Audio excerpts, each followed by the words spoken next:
Welcome back to my channel which is teacher cool. यहाँ पे अब हम कर रहे हैं exam notes and important questions from exam point of view, जिसके अंदर हम ऑलरेडी 3 क्वेश्चंस को हम कर चुके हैं डिस्कस, कैसे हमें लिखना है, कैसे अप्रोच लेनी है। And the next question is question can be in any way कि वेक्टर एटम मॉडल बताओ या vector atom model as distinguished by Bohr Sommerfeld को एक्सप्लेन करो एंड उससे रिलेटेड क्या क्या वेरियस क्वांटम नंबर्स आपके निकल के आते हैं उन्हें एक्सप्लेन करो, डिटेल में बताओ या give details of vector atom model. So basically anything related to vector atom model, उसके अंदर हमें क्या लिखना आएगा। So will say vector atom model के जितने भी फीचर्स हैं, जितनी भी डिटेल्स हैं, those features can be categorized under 2 headings, which is space quantization and another one is spinning of electron. So the first one is spinning of an electron. We say that when relative correction was applied to the Sommerfeld theory, it could explain fine structure of hydrogen atom, but still it was not able to define or explain the fine structure of doublet electrons or the alkali metal spectra. Also it could not explain the anomalous Zeeman effect. At that point Gaudsmit proposed the spinning of electrons. He proposed that even the electron is spinning about its own axis on its place. So this resulted in intrinsic angular momentum, right? If anything is revolving or rotating about some axis, it will have some of its angular momentum. This angular momentum was named S vector, and related to this intrinsic angular momentum, the quantity came out to be intrinsic magnetic moment. Obviously जब मेरे पास angular momentum होगा तो मेरा एक magnetic moment भी निकल के आएगा। Magnetic moment निकल के आया denoted by mu s। Now जो इंट्रिंसिक एंगुलर मोमेंटा s था, इसका मैग्नीट्यूड क्या रहेगा? It will be s into s plus 1 h cross is h by 2m, राइट? So this will be denoted by s star. And for single electron case, for the case of single electron, the singlet state, s का value क्या रहेगा? Plus half, and mu s will be given as -2 times e by 2m s vector. Now इसका अगर magnitude निकालेंगे, magnitude निकालने के लिए what will do is, यहाँ पर इसके अंदर will put -2 e by 2m, ये चीज़ एज इट इज आएगी। s का वैल्यू क्या है, ये इसको पुट कर देते हैं इसके अंदर। ये वाला जो s है दिस इज हाफ, तो multiply half into half plus 1 into h cross which is h by 2m, इसको h क्रॉस ही रखते हैं। यहाँ से I'll write -2 e by 2m, ऊपर क्या आएगा 3 under the root 3 divided by 4 आएगा, तो 4 का आ जाएगा 2 इंटू h क्रॉस, 2 से 2 cancel, I'll get √3 times EH cross by 2m. Now what is EH cross by 2m? EH cross by 2m is my Bohr magneton. Bohr ने जो मेरे को मॉडल निकाल के दिया था उसके अंदर इस क्वांटिटी को ही नेम बोहर मैग्नेटॉन, जो बोहर की मैग्नेटिक मोमेंट के कारण आया था, right? So this was my spinning of electron, जिसके कारण हमारे पास एक स्पिन एंगुलर मोमेंटम निकल के आया, related to which spin angular momentum से I got the quantity spin magnetic moment. Magnetic moment ka we gave the relation with Bohr magneton, which came out to be √3 times, right? So this was the first contribution from the vector atom model. The second one was space quantization. As we have already discussed in the previous questions कि जब भी हम किसी sample को एक magnetic field, externally applied magnetic field के अंदर रखेंगे, if that magnetic field is strong enough, that point L and S की कपलिंग क्या होगी? इंटैक्ट नहीं रहेगी, and they will start processing about the external magnetic field की direction. So the same way, when placed in uniform magnetic field, plane of orbit of electron precesses about the external field direction, just like gravitational top placed in gravity, right? Whenever we place some compass or anything in gravitational, earth की जो gravity है उसके effect के अंदर, at that point I get that compass starts showing the same direction which is being predicted by the earth की gravity. As a result we'll say that angle of precision. Now एक चीज देखो, मेरे पास L और S चल रहा था, ये मेरा सपोज S वेक्टर है which was precessing like this, ठीक है, ये इसकी प्रिसीजन थी. ऐसे ही एक L वेक्टर था जिसकी प्रिसीजन इस तरीके से चल रही थी. मैंने एक एक्सटर्नल मैग्नेटिक फील्ड अप्लाई कर दी B, सो दैट ये दोनों क्या होंगे, दोनों अलग अलग तरीके से इसी के डायरेक्शन में प्रिसाइज करने लग जाएंगे. तो वील से कि एंगल ऑफ प्रिसीजन, जो ये वाला एंगल आएगा प्रिसीजन का, this angle theta according to space quantization assumes only the discrete values of projection of this L vector on H, where B is equivalent to my H vector. मतलब जो भी मेरी orbital motion की जो precision हो रही है उसका जो भी प्रोजेक्शन एक्सटर्नल मैग्नेटिक फील्ड के ऊपर आएगा, that will have only the discrete values. Discrete values कौन सी होंगी, -L से +L तक. That means total possible values कितनी हो जाएंगी, 2L + 1. 2L + 1 टोटल वैल्यूज ही पॉसिबल होंगी, वही अलाउड होंगी, and these values will be discrete values. So this way we say कि जो भी मेरा एक ऑर्बिटल का स्पेस है, 3D स्पेस जो है, इट गेट्स क्वांटाइज्ड, एंड इसी ऑर्बिटल प्लेन की क्वांटाइजेशन को we name space quantization, right. Now these two categories define the vector atom model as distinguished by Sommerfeld. Sommerfeld से इसके क्या क्या अलग से हमने टर्म्स इंट्रोड्यूस करी या क्या क्या उसके अंदर चेंजेस लेके आए.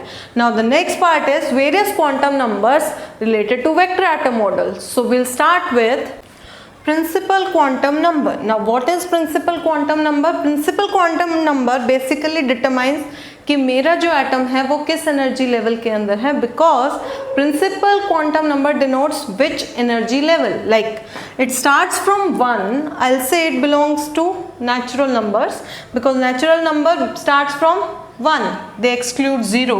So I'll say n corresponding to 1 means K state, which is the ground state, and as we move further 2, 3, 4, I'll move on to L, M, N, which are the first excited, second excited, third excited states, and so on, right? So in case of hydrogen atom, if I take the example, the total energy of the hydrogen atom is given by the expression which is En is equals to minus of 13.6 divided by n square in electron volts. This is electron volts. If I have to find the value in joules, I'll have to multiply it with the charge of electron and I'll get the value in joules. So we say since the total energy of the hydrogen atom is being given in terms of n only, this is why we name this quantum number as principal quantum number, because this alone is enough to tell me the total energy of the atom. Now what is the second one? Second one is orbital quantum number L. Now we all know LS coupling का हमने एक example बीच में consider कर चुके हैं. सो we say कि कोई भी जो इलेक्ट्रॉन होता है उसका कुछ ऑर्बिटल मोशन भी रहता है. ऑर्बिटल मोशन के कारण it is related to the azimuthal quantum number k, such that जो L होता है it is related to k with -1, means k से एक वैल्यू कम अगर मैं लेती हूँ, that is my orbital quantum number. So we say जो प्रिंसिपल क्वांटम नंबर है n, so I'll say L will take up the value up till n-1 and it will include 0 which was previously excluded in principal quantum number. So this is my orbital quantum number and this also tells me कि मेरा जो electron है जिसको मैं study कर रही हूँ या जिसकी वैल्यू मेरे पास निकल के आई है, that electron lies in which shell? Shells. These were energy levels, these are shells. Like L equals to 0 means spherical shell, S shell, L equals to 1, P. This is basic, we have already done in junior classes, so I am just repeating. SPDF मेरी shells आ जाएंगी. If I need to get the magnitude of L, the angular momentum quantum number, so I'll get L into L plus 1 into H cross, where H cross is my H by 2 pi, right? So this will be denoted by L star, and this way I'll say that even the orbital quantum number quantizes the orbital motion of the electron also, right? ये भी quantize हो गया principal quantum number, ये भी quantize हो गया. Next one is spin quantum number S. Now we say, जैसे vector atom model ने एक और चीज गॉड्सविट ने प्रपोज किया था कि electron is also spinning about its own axis. So in that case I will से कि मेरे पास एक स्पिन क्वांटम नंबर भी निकल के आएगा which will be related to fine structure of spectral lines. S vector जब हमारा निकल के आया था दैट टोल्ड मी कि मेरी जो स्प्लिटिंग है वो फाइन स्ट्रक्चर लेवल के ऊपर होगी, ड्यू टू विच मेरे पास जो स्पिन क्वांटम नंबर है निकल के आएगा. एंड स्पिन है तो दो ही पॉसिबिलिटी है, आइदर क्लॉकवाइज और anti clockwise. So its value remains plus minus half. And total magnitude if I need to give for spin angular momentum same formula रहेगा, under the root s into s plus 1 into h cross denoted by s star, right. अब देखो principal quantum number हो गया, orbital हो गया, spin हो गया, total निकाल देते हैं. ठीक है, ऑर्बिटल मोशन प्रिसीजन के केस में सिर्फ मेरे पास कौन सा आता है, L वाला आता है, स्पिन वाला आता है, N नहीं आता. L प्लस S मेरे पास कपलिंग करके मुझे क्या देते हैं, टोटल एंगुलर मोमेंटम J. तो will move on to total angular momentum quantum number J, and it is the resultant angular momentum due to the LS coupling of the electron. Now LS की coupling होगी तो that means J जो होगा it will be the vector sum of L and S. S क्या है, plus minus half, तो S की सीधा वैल्यू लिख देते हैं. L की वैल्यूज वी ऑलरेडी नो कि कैसे निकालनी है.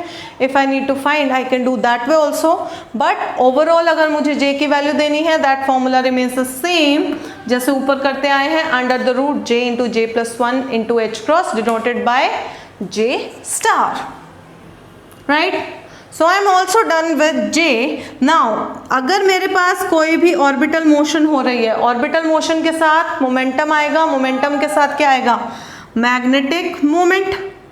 मैग्नेटिक मोमेंट आएगा तो उसके साथ क्या आएगा, मेरे पास एक मैग्नेटिक क्वांटम नंबर निकल के आएगा. सो आई विल से सबसे पहले ऑर्बिटल के साथ चलते हैं. ऑर्बिटल मोशन जब मेरा इलेक्ट्रॉन प्रोसेस करेगा तो उसके केस में एक मैग्नेटिक मोमेंट निकल के आएगा L से, magnetic orbital quantum number ML. As per space quantization, space quantization इसी क्वेश्चन का एक पार्ट है जिसको हम ऑलरेडी एक्सप्लेन कर चुके हैं कि जब मैं एक सैंपल को, एक मॉलिक्यूल को, एक एटम को, एक इलेक्ट्रॉन को एक्सटर्नल मैग्नेटिक फील्ड के अंदर रखूंगी तो उसकी जो ऑर्बिटल मोशन है एंड द स्पिन मोशन है it will start precision about the external magnetic field, जिसके कारण उन दोनों चीज़ों की, ऑर्बिटल की एंड स्पिन की, एक प्रोजेक्शन निकल के आएगी on the external magnetic field. And space quantization assumes कि वो सिर्फ डिस्क्रीट वैल्यूज को उठाएगा. वो डिस्क्रीट वैल्यूज उठाने का फॉर्मूला कहाँ से आता है, L cross cos theta. This theta, ये जो एंगल है, yes we told in terms of angle only, तो ये जो थीटा है ये मेरे को क्या करता है, स्पेस को क्वांटाइज करने में हेल्प करता है. So we say as per space quantization projection of L on H external magnetic field is given by this magnetic orbital quantum number ML, and it is given by L cross cos theta, where L star की value क्या आएगी, यहाँ से L into L plus 1 under the root H cross. Same चीज यहाँ पे डालेंगे, cos theta का एक पैरामीटर आएगा, this will quantize the space and this says कि मेरे पास ml की टोटल वैल्यूज कितनी निकल के आएंगी, that will vary from negative of L to plus L, that means total of 2L plus 1 possible values. ठीक है, सिमिलरली L का होने के बाद will move on to S, right. S का आ जाएगा magnetic spin quantum number MS denoted by MS. This will be the projection of spin vector on external magnetic field. इसका भी रिलेशन क्या आएगा, MS will be S star cos theta, right. I have not written, I will just write, I will say MS will be S star cos theta. Again quantization of the space around the spin vector, so I'll get MS की value. Now spin is already, I know it is only plus half or minus half, तो MS की value भी only plus minus half ही रहेगी. Only two values are possible, right? So the last one is M, L और S का हो गया, L S की कपलिंग से मेरे पास निकल के आता है J which is resultant angular momentum और total angular momentum. So I will say J के related is magnetic total angular momentum quantum number M J which is the projection of resultant of L and S on external magnetic field, and mj की value will vary from -j to +j excluding the zero part हम इसमें skip करेंगे. And ये हमेशा क्या रहेगा, एक half integer रहेगा ऑब्वियसली.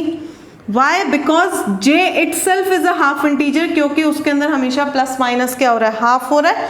तो I will say this is half integer and total values कितनी पॉसिबल होंगी, 2j + 1. So these are the basic quantum numbers associated with vector atom model. Vector atom model का हमने स्टार्टिंग करी थी, spinning of electron का हमारे पास introduction आया था. Then we did the space quantization. ये दो चीज़ें जो थी वो ऐड हुई थी as distinguished by Sommerfeld theory. उसके अलावा इस वेक्टर एटम मॉडल के साथ रिलेटेड क्वांटम नंबर्स कौन से होंगे, 7 होंगे. सबसे पहला प्रिंसिपल, फिर ऑर्बिटल, स्पिन, टोटल, फिर ऑर्बिटल से रिलेटेड मैग्नेटिक ऑर्बिटल, फिर magnetic spin and magnetic total. So this gives me my 7 quantum numbers which we have already defined and explained, and also we have derived the values of these quantum numbers.